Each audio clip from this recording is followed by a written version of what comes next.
Hey Credit Warriors, Credit Shuffle here, and we are back in the good old USA, back in the sort of grandma's basement style backdrop. No, just kidding, this is my house. Anyway, and there is a new credit card on the scene that is coming out on January 10th from Citi. We're going to go through some of the details of this card. It is called the Citi Rewards Plus card. It has no annual fee, and it has a sign-up bonus of 15,000 Citi Thankyou points, which is a value of about $150, depending on how you use them. Now, from those two facts, we can already see this is sort of what I would call a tier 2 card, okay? It has no annual fee, but it does offer some sort of rewards. So competing with the Chase Freedom, Discover It, that kind of range, okay?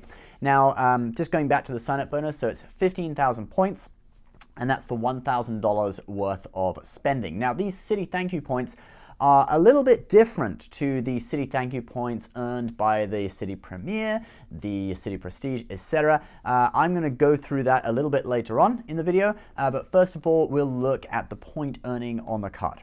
So this new card earns 2 Thankyou points per dollar at supermarkets and gas stations on up to $6,000 per year in spending. So that 6,000 figure, that sounds a little bit familiar, doesn't it?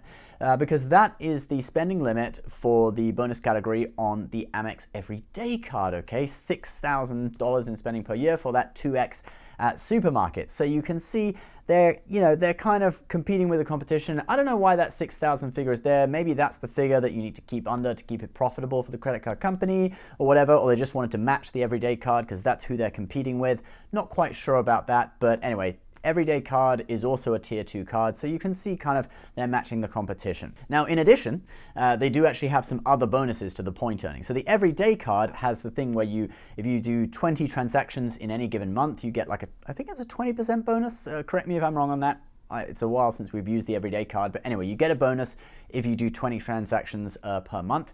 With this card, the Citi Rewards Plus, they have a points roundup, okay? And what that means is they will always round up the amount of points you earn to multiples of 10, okay? So they'll round up to the nearest 10. So if you spend $2 on an ice cream, for example, you'll actually get 10 points from it. So you would have got 2 points, now you get 10 points. Or if you bought it at a supermarket, which says 2x, you would have get 4 points, and now you're going to get 10 points for it. So, and likewise, if you spend $101, instead of getting 101 points, you're going to get 110 points, okay? So they're rounding up to the nearest 10, which is nice. And potentially, I can see manufactured spenders thinking about this, thinking about the potential for point earning on this is huge, because you could do like $100 worth of shopping of $2 items, right?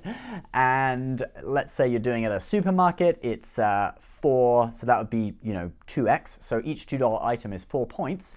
Right? But let's say you buy all of those $2 items individually, which probably no supermarket is going to let you do, but let's say you have a friend who works in a supermarket and they let you do that.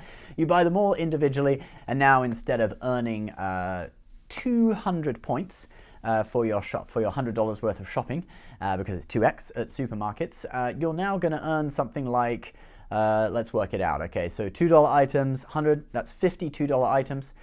So 50 times 10, that's 500. So you're going to earn 500 points instead. So that's like 60% more just by doing that. Now, probably there's going to be something in the terms and conditions which says, if you do gaming behavior not consistent with normal consumer activity, will shut your account down or take away your points or whatever. So this is probably not going to be the case, but I'm just kind of throwing that out there. You can kind of see the potential, and you might be able to do it a little bit. Just so basically, it's great for people who do small purchases because you're always going to get 10 points no matter what. So this card could be a good part of a set of cards where if you're spending $100 on something, you'd probably use the Amex Gold card, 4x at supermarkets. But if you're just spending $1, then use this card and it gets rounded up to 10. So that's pretty cool. Now, there is also one more points bonus, and that happens when redeeming points, and that is that you get a 10% bonus on all the points you've redeemed per year, up to redeeming 100,000 points. So the most you can get from this is 10,000 points back if you redeem 100,000 points in any given year. Okay, now let's go into talking about what the points can be redeemed for, and this is where we get to sort of the one caveat of this card, okay? So like we said earlier in the video, the version of Citi Thankyou points this card earns is kind of a scaled back, more basic version, all right? So you can only redeem points for gift cards, cashback, and travel booked through Citi, all right? You cannot transfer to the 15 transfer partners that Citi has, with one exception, and that is JetBlue. All right, and transfers to JetBlue normally aren't that lucrative anyway, so you'd have to weigh up whether it would be better transferring or whether it's better just booking through Citi. You'd have to look at the prices with JetBlue. It probably doesn't offer that much benefit. So it is a little bit of a shame. So really, the most these points are valued at is 1 cent per point.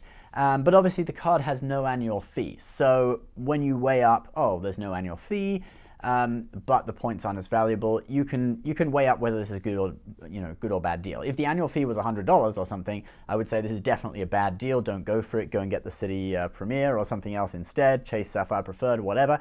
But since it's a no annual fee card, it does kind of remain competitive, although I think people who are still like really into the points and miles game probably won't really be interested in this card. Kind of reminds me of the Amex Cobalt card, which is in Canada, which earns a kind of scaled down version of membership rewards, etc. Now, with regard to the points, there is an important point to mention here, and that is that although points do not transfer out to airlines except for JetBlue, if you have one of the other Citi cards, such as the Citi Premier, Citi Prestige, etc., you can transfer your points over to that card, and then you are able to transfer out to airlines. So it's kind of like the Chase Freedom, where the Chase Freedom doesn't have transfer partners in and of itself, but you can transfer over to the Sapphire cards and then transfer out to airlines. So, if you just have this one card, it's not so great. But if you have a couple of Citi cards, like a Citi trifecta, if you will, let's use that buzzword, then it is a lot better, and you can take advantage of all that transfer, all those transfer partners, and you can take advantage of this card to earn more points on your small purchases, under $10 purchases. And just another side note about the Citi Prestige, the new benefits, well, a lot of the new benefits, particularly with regard to the point earning on the card, the new 5x air travel, 3x cruise lines, etc., that starts today, January 4th, okay, on the Citi Prestige. And then there are also going to be some additional changes coming on the Citi Prestige this year. For example, they are introducing the new benefit cell phone protection on May the 1st, 2019. You do have to pay your monthly cell phone bill with the card in order to enjoy that, but that's kind of a no-brainer. You might as well do it if you have it. And then on September 1st, 2019, there will be some additional changes. For example, the complimentary fourth night, that's going down to only 2 times per year on bookings made on or after September 1st.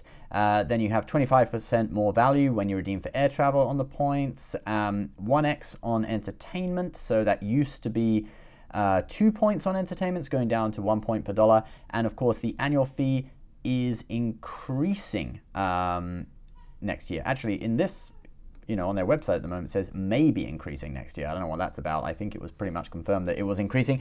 But anyway, that's basically what's happening with the Citi Prestige in 2019. Citi Prestige currently isn't open to new applicants, but they have revamped the card, brought in all these new benefits and adjusted things a lot. So it looks like the card isn't going away, and it probably will be relaunching quite soon. And we'll definitely bring you information about that when that relaunch is gonna, when we know that relaunch is gonna be happening.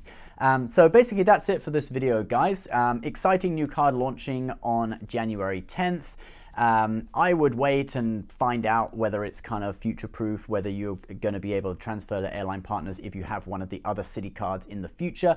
If that is the case, I would say it's a very strong offering from Citi. If that isn't the case, then I would say it's a bit like, probably good for a beginner or a first travel card, but not very future-proof. So yeah, that's kind of my take on it. All right, guys, we'll put some of our favorite travel credit card deals in the description below. If you are into travel and you want to do it for free in business class and stuff, why not check out some of the deals, cards that you can use to collect points to travel in business class, etc. These are affiliate links, so we thank you very much if you do use them. It supports our show. If you want to see the advertiser disclosure, it is in the bottom of the description section of this video. Thank you very much, guys. Please subscribe if you're new. Give this video a like, and we will see you tomorrow.